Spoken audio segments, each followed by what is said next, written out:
fu ñu koy dugal fu ñu koy jëlee lan lay jariñ sénégalais bi yéen diaspora lan la ñuy xaar ci yéen ci financement yooyu waaye également quelles seront les retombées yi nga xamante ne moom ngeen ci war a am dañ leen di ñaanaat encore une fois de plus ngeen ànd ak tekk ak dal ñu woo le ministre des finances et du budget ki nga xamante ne moom mooy Cheikh Diba mu ñëw leeral loolu ba ñëpp am toutes les informations nécessaires.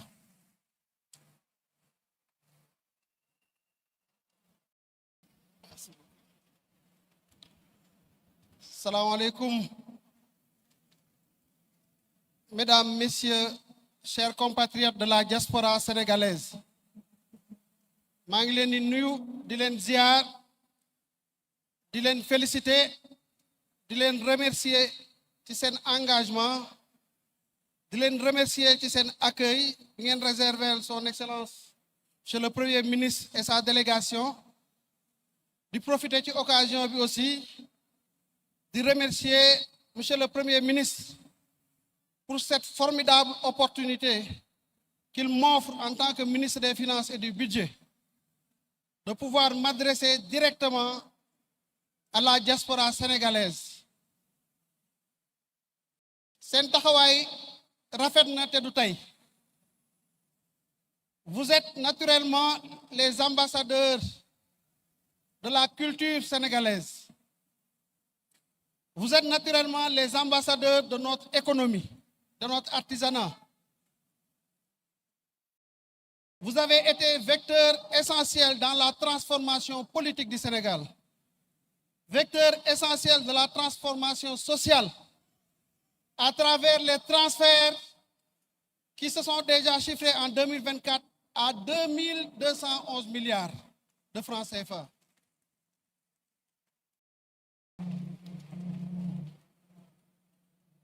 Plus que le déficit budgétaire du Sénégal. loolu day wane ne wax dëgg yàlla seen taxawaay ci réew mi rafet na donte yéen a ngi fii bitim réew waaye tey nag opportunité bi ma premier ministre offrir pour ma wax ak yéen en tant que ministre des finances dama leen bëgg a invité waat ci beneen dimension de votre contribution à l'édification nationale. C'est que après avoir été ambassadeur culturel, économique, politique et autres, je vous invite à être des acteurs privilégiés de la transformation nationale. Et c'est vraiment le moment pour y aller avec le gouvernement comme vous l'avez toujours fait. Jaratul ñuy taxaw di wax ci audit yi nga xam ne le gouvernement de la République du Sénégal l'a mené sur les 6 premiers mois de l'exercice mandataire. Audit boobu li mu wane ñëpp xam nañ ko tey ji sénégalais boo wax danaan Sénégal mi ngi 4e sous-sol li muy wane mooy xam ngeen bu baax situation bi ñu fekk réew mi déficit budgétaire bu àggoon 12%, taux d'endettement bu demoon ba 118%, foofu lañ fekk situation réew mi pour synthétiser rek. Autorités yu bees yi bi ñu ñëwee sur la base du contrat qui le lie avec vous, avec le peuple sénégalais, ñu tracé benn trajectoire boo xam ne dans les 25 prochaines années fa lañ bëgg a yóbbu Sénégal muy l'agenda national de transformation vision 2050. Le ministre d'État chargé de l'agenda national reviendra sur le master plan. Master plan bi mooy agenda national boobu nga xam ne sur 25 ans la fukki at yu njëkk yi naka lañ ko xalaate implémenté. Ministre de l'économie du ñàkk mu ñëw sur la stratégie nationale de développement qui est la déclinaison quinquennale de cette vision-là. Ministère des Finances et du Budget nag ci base liggéey boobu ci la définir ce qu'on appelle le document de programmation budgétaire et économique pluriannuel bi wane ne ci ñetti at yu njëkk yi nii la ñu xalaatee ut xaalis pour financer suñuy dépenses bu ñu weesee loolu nag ban financement la ñu war a amaat pour régler définitivement la problématique du besoin de financement de l'État. ci kaw loolu dafa am pàcc bu am solo boo xam ne ci le ministère des finances et du budget di liggéey mooy que ne dañoo définir un plan de financement pour l'année 2025 pour l'année 2026 pour l'année 2027 et pour l'année 2028 ñu ne ci période bii nii la ñu xalaatee mobiliser les ressources de financement pour l'État du Sénégal bu ngeen seetloo dans la mise en œuvre de ce plan-là nous avons déjà lancé un premier appel public à l'épargne ñu ànd ci ak benn société de gestion et d'intermédiation bu ñëpp xam et cet APE a connu un succès formidable. On cherchait 150 milliards, on a pu mobiliser 420 milliards.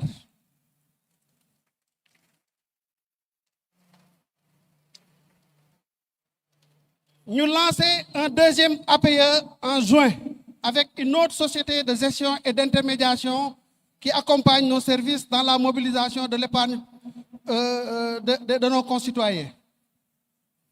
APE boobu nekk également une réussite. On recherchait 300 milliards. On s'est retrouvé avec un taux de recouvrement de mobilisation au-delà de nos objectifs. Troisième APE bi nag dañ ko war a lancer ce 18 septembre. waaye innovation bi nga xam ne moom la APE bu bees bi am. mooy ne conformément aux orientations du président de la République et de son premier ministre dañ ne malgré réussite yi ñu am ci suñu mobilisation yi passé cette fois-ci dañu bëgg a def un volet de l'APE ñu réserver ko à ce qu'on appelle les bons citoyens et patriotiques et dans ces bons citoyens et patriotiques nous allons lancer ce qu'on appelle les diaspora bonds où on va appeler la diaspora sénégalaise, où qu'elle se trouve à travers le monde, de venir participer au financement de nos besoins. Parce que notre marché, compte tenu de la situation qui a été présentée, dañuy yéex pour wuy si suñu appel. Dañuy wane une certaine réticence. Nous avons démontré jusqu'ici, après 18 mois, que nous sommes capables de le réussir. Mais jusqu'ici, nous l'avons fait sans la diaspora. Parce que la diaspora doit être ce qu'on appelle l'escopade pour nous. Ce qui est prévu, c'est 4 instruments que nous allons lancer à partir du 18 septembre. Ces 4 instruments, ce sera des emprunts obligataires sur 3 ans avec un taux de 6,40% de rémunération, sur 5 ans avec un taux de 6,7, de 6,5 d'abord, sur 7 ans avec un taux de 6,75 et sur 10 ans avec un taux de 6,95%. Un APE, c'est un mode de financement stable et sécurisé.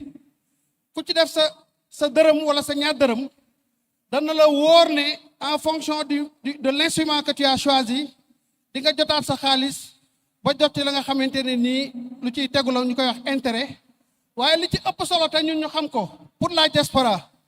C'est cette invitation-là que je vous ai fait tout à l'heure de participer à la transformation nationale. Parce que financement bobu, ce sont les ressources qui, à côté de la mobilisation des recettes assurées par la Direction générale des impôts et des domaines, par la Direction générale de la comptabilité publique et du trésor et la Direction générale des douanes, ces ressources que nous allons mobiliser à travers ces différents instruments vont venir aider à financer le besoin de l'État, à rembourser une partie de notre dette, mais aussi à financer les projets structurants de l'agenda national de transformation. Voilà pourquoi nous vous invitons à vous mobiliser. Ce ne sera pas un appel circonstancié pour cet APE-là, mais nous nous engageons sur la période 2025 à 2028. À chaque fois qu'il y aura des initiatives de mobilisation de ressources à travers des APE, de réserver une partie à la mobilisation de l'épargne nationale, mais dans cette partie-là, de réserver une autre partie à la diaspora à travers les diaspora bonds. Nous espérons que nag li ñu jot a def sur les 3 premiers exercices mu nekk un succès éclatant xam naa bu ma ci premier ministre jàppale waatee léegi bu ñëwee ba gën leen cee ñaax nous verrons un résultat qui va faire trembler les marchés et qui va définitivement les convaincre que nous sommes sur le bon chemin et qu'avec ou sans qui que ce soit, nous arriverons en tout cas à atteindre les objectifs que nous nous sommes fixés, qui est de porter le Sénégal au niveau où il n'aurait jamais dû quitter. Et c'est le niveau de développement tant souhaité par les populations sénégalaises. Je vous remercie de votre aimable attention. Merci beaucoup, Monsieur le ministre Cheikh Diba. mbokk yi léegi nag dañuy jël kàddu gi jox ko ki nga xam ne moom mooy njiitu jëwriñu Sénégal muy le premier ministre Ousmane Sonko.